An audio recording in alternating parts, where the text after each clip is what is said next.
I, nearly adult male, don't have a close relationship with my dad. I would go as far as saying he doesn't really even deserve to be called my dad. My bio dad, yes, he is biologically my father, but he was never a dad to me. When I was younger, he was always working on spending time with his buddies. He'd go on vacations with friends, but not with us. He wasn't even around for my birthdays. My mom got sick when I was 9, and my dad was all emotional about it when he found out.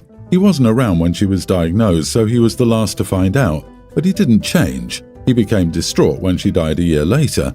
He tried to fight over not taking her body, and then for 3 years he didn't take care of himself and lost his job and everything. His parents helped him pay bills and groceries while my maternal grandparents took care of me.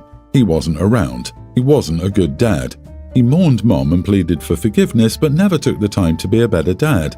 He just regretted not treating my mom better. He slowly got his crap together, and 2 years ago he met Helena and they got married a year ago. Helena has 2 kids, a female kindergartner and a male preschooler. They don't have dads in their lives, and my dad has stepped up to be a great dad to the 2 of them. He takes them to the park, buys them stuff, reads to them, and helps with her daughter's reading and stuff. All the kinds of things an actual parent would do. All the stuff he never did with me. When I saw him do that stuff with them, I decided that as soon as I was 18, I was out of here and would never look back.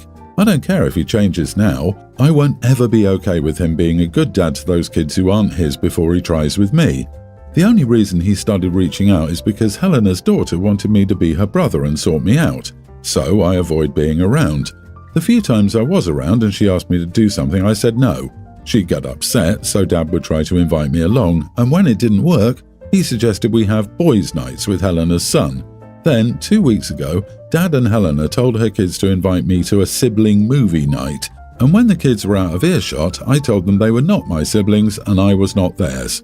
A week ago, Dad tried to talk to me about how distant I am and how I refuse to interact. He told me I was being hard on him. I told him that he was never a good dad to me, and why would I give him an easy time? I said, why would I like seeing him be a dad to them when he never was to me? He tried to defend it, and I told him he wasn't even their real dad, but he was mine. Dad accused me of dumping on him. Then Helena interjected and told me I shouldn't dismiss her kids and my dad's relationship like that, and shouldn't be so hard on him over it. I told her none of this concerned her and she needed to stay out of it. They told me I was being an idiot and shouldn't hate that Helena's kids have a dad, and I should be glad for them and shouldn't be so disrespectful. Am I the idiot for dumping on my dad and telling his wife none of this concerns her? Honey, tell Helena there are 3 places she can stay for free. Over there, in her lane, out of your business. You are not the idiot. Your dad may have turned it around now, but it seems that he wasn't a good dad to you, and that's a hurt that goes way deep. It's totally understandable, and his wife shouldn't get involved. Exactly. Ask Helena why her kids' dads walked out on her, why she is so comfortable allowing a man who opted out of parenting his own kid to play house with hers, and what she's going to do when he gets bored and treats her like he treated your mom. She wants to get into your business and get into hers. Ask your dad why he's better at raising another man's kids than his own. I would wipe the floor with them as I did with my own donor, if you can go back to your maternal grandparents. You will be able to get him out of your life as you say and go no contact at 18. I wish you all the very best. The only thing I would gently ask you to consider is, if you need help to work through this at any point, consider getting therapeutic support. What happened isn't your fault. Just don't let unhappiness and bitterness overshadow your future. You didn't deserve what happened, but you don't deserve the bitterness either. Take care. My husband, our teen son, and I are going to visit our daughter at her college next month, which is a few states away. She's a freshman and has been with her boyfriend Steve for 3 years. Steve is a great kid, but since money is a bit tighter in his family, he's doing 2 years at junior college while working to save up for the school my daughter attends. We've never taken him on a trip, but since he says money is tight, we decided to bring him with us on our visit to see our daughter. He visited her once on his own back in the fall, but due to his finances, he wouldn't be able to afford another trip this school year. He was over the moon when we invited him. We don't want him to pay for a single thing. His flight, his hotel room, he'll be sharing with our son, they get along well, and his food and drink will all be paid for by us, and we're glad to do it. We've also never really had a disagreement with Steve until now. When speaking to my daughter about plans, the hotel came up. This is when I found out that my daughter's dorm roommate was out of town that weekend, and she plans to have Steve stay in her dorm with her while we visit. I told her no. I said that what they do when we aren't there is their business, but since we're going to be there and funding this whole trip, he will be staying at the hotel. Call my husband and I old school or traditionalists, but we are Christians, and the idea of them staying together on our visit makes us uncomfortable. We think we're being rather generous to take him in the first place. The word got back to Steve and he called me and asked why he couldn't stay with our daughter. I explained my reasons above and he got irate. He tried to pull the adult card. I said, Steve, here is the deal. If you want to stay with her, that's fine. You will still be welcome to tag along with our family, but there will be separate checks on every meal, and he could figure out his way there. He said, we know he can't afford that, and I said, all we ask is that you sleep at the hotel. He agreed, but now my daughter is saying we embarrassed him and he's thinking of not coming. Lady, you are the idiot. This is totally strange, so it's okay as long as you don't know about it. And what is the problem with Steve being at the dorm since you're staying at the hotel? I don't get it. This sounds totally controlling for absolutely no reason. If they're going to have intimacy, they will do so regardless of whether you force this or not. So it serves absolutely no purpose other than to control and alienate your daughter. You can, of course, call the shots because it's your money, but all your daughter will take away is when her parents are doing something nice, it comes with strings attached that are controlling her life. I disagree. OP's not the idiot. OP is basically saying, I'm not funding this trip for you to go have intimacy with my daughter. You can do that on your own dime. She feels that she would be facilitating this, and it makes her uncomfortable. She's uncomfortable that her daughter is having intimacy, but they realize there's nothing they can do about it, except this one time when they're funding the trip. You're kidding, right? Either the daughter is sleeping with her boyfriend because she doesn't share OP's religious views, or she shares OP's religious views and won't actually have intimacy, just cuddle or something. In the second scenario, OP has nothing to worry about and should let go. In the first scenario, OP has already lost the battle and should worry more about not alienating her daughter by imposing her own will, i.e. she should let go. Also, OP has known Steve for 3 years. 3! That's a lot for a person so young. I literally laughed at that last bit, because my very Christian parents refused to let my boyfriend of 7 years into their house until 2 months before we got married. I had a falling out with my parents at age 16, I moved out with my then boyfriend, and my dad begged me to come home. When I walked through the door to discuss it, my mother wanted me to sign a contract to stay in their house. Among some of the rules was my not dating until I was out of their house. I wish I could say I laughed myself out the door, but the truth was, I was desperate. Living with my then boyfriend put me in a vulnerable position that I didn't like. I just learned to lie better. OP, you are the idiot for using your money to force your own morals on them. You act like you're doing a nice thing by letting him come with you, basically giving him a gift, but gifts don't come with strings attached. I, male 40, have a son, teen male, with my late wife Cassie.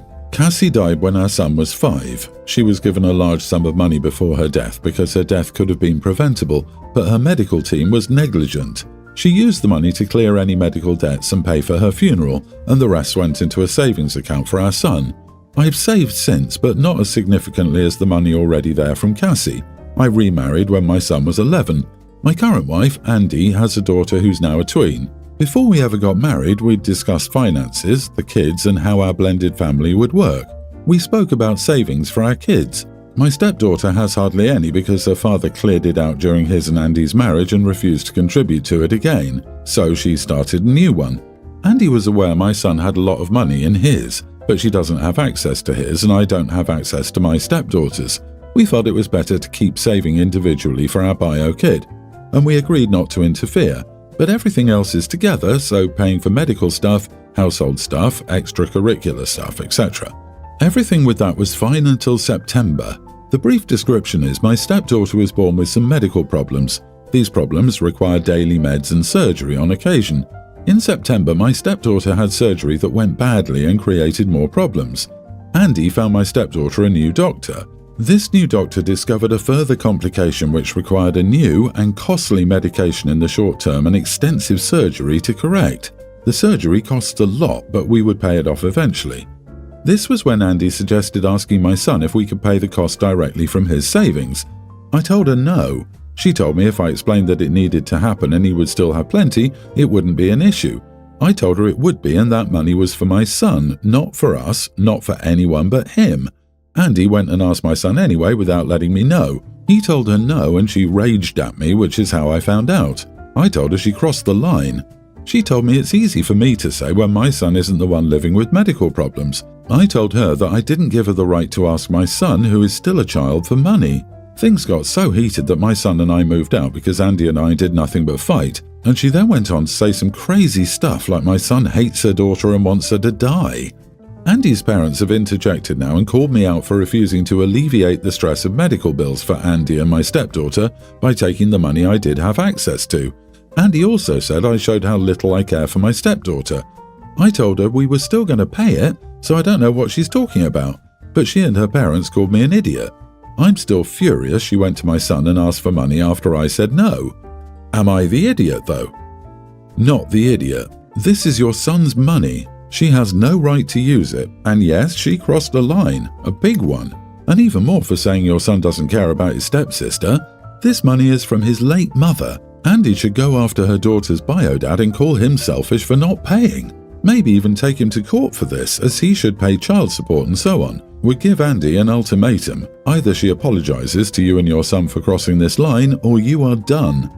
Yes, how dare she try and emotionally manipulate a motherless child for money instead of her daughter living with another parent? She's just trying to take the seemingly easy route instead of advocating for her daughter through proper channels.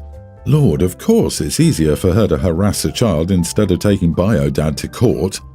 OP, she's fixated on this money because she knows that this won't be the last big medical bill for you guys to pay off. You said, I told her we're going to pay the bill anyways, basically saying that you don't see why she wants the money so bad when the bill will be paid eventually. It's because she won't replace the money in the account. Nowhere did you say, we'll pay it back to the account. She said, he'll have plenty left, why can't we use it? She's sick of paying these medical bills. Totally understandable.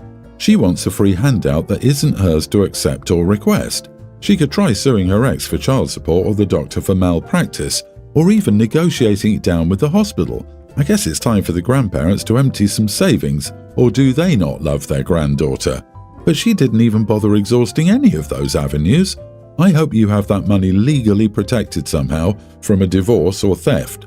A divorce can't include an inheritance, I think, but with your late wife giving the money before she passed, it might be a different rule. I, 26 female, haven't been in a romantic relationship for years since my last one ended. Finding a partner isn't much of a concern for me and I enjoy being on my own, but the rest of my family thinks otherwise, especially my brother-in-law, who has taken it upon himself to set me up.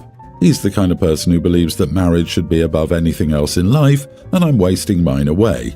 He's tried to introduce me to multiple people, some I've entertained while others I politely refused to meet. Those whom I've met were decent people and they've taken the rejection well. The only issue here is that I don't want to be with someone, but brother-in-law doesn't find my reason genuine enough. He's still on the "you haven't met the right one" shtick. The routine blind date happened again, only this time I wasn't told that it was one. As frustrating as my brother-in-law's matchmaking hobby can be, he does usually ask for my consent or at least tell me, "Surprise, you're going on a date." But this was different. They invited us, both sides of the family, to dinner, and it wasn't a formal family-only occasion, so when he introduced his friend, I didn't think much of it. He seemed like a cool guy and it was fun meeting him. Then I noticed that his conversations with me were getting a bit too personal, and I had a mild suspicion that I might be on a date, but I wasn't sure of it. Until well into the night, the guy mentions how he also prefers to develop friendships with someone before making a romantic commitment. Also? Further into the conversation, I learned that I'm being tricked into forming a friendship that will eventually turn into a romantic one. My brother-in-law planned to get me to test the water. I told him that it was such a weird thing for him to do and I called him bizarre for it. That ended our conversation and the night. I confronted my sister and brother-in-law, and while my sister had no idea about what had happened, brother-in-law thought that I should have just given him a chance, and we did get along, so I shouldn't make a big deal out of it. It doesn't end here. The friend is angry at brother-in-law because of that horrible date, and now my brother-in-law wants an apology for insulting his good intentions and also for name-calling his friend. Not the idiot. Good Lord. I hate people like your brother-in-law. He is not your matchmaker, and you have every right to live your life how you want as long as you're not directly hurting anyone. Your brother-in-law and family are the ones causing trouble by trying to force this on you. You haven't met the right one yet, and that's okay. But now, every time your family introduces you to anyone, you're going to have your guard up because of their past actions automatically. I hope they can take some time to reflect on why it's so hard for them. Brother-in-law's coming across as borderline obsessed with OP's love life and creepy as heck. I wonder if he has a crush on OP. Maybe he wants to get her a boyfriend because he hopes that his fantasies will stop and that he could have her. I find it weird when a married man is so possessed by another woman. Or he may feel threatened by an independent woman who doesn't need a man in her life. OP, brother-in-law needs to keep his nose out of your business. Matchmaking is bad enough. Ambush matchmaking is just unacceptable. No, you don't owe it to your brother-in-law or the other guy to give him a chance or anything else. Because now, you have to wonder if you're going to be surprised by a setup at any time, and you should not have to live your life with that kind of paranoia. And your brother-in-law needs to get over this misogynistic idea that the highest ambition a woman should have is to have a man in her life.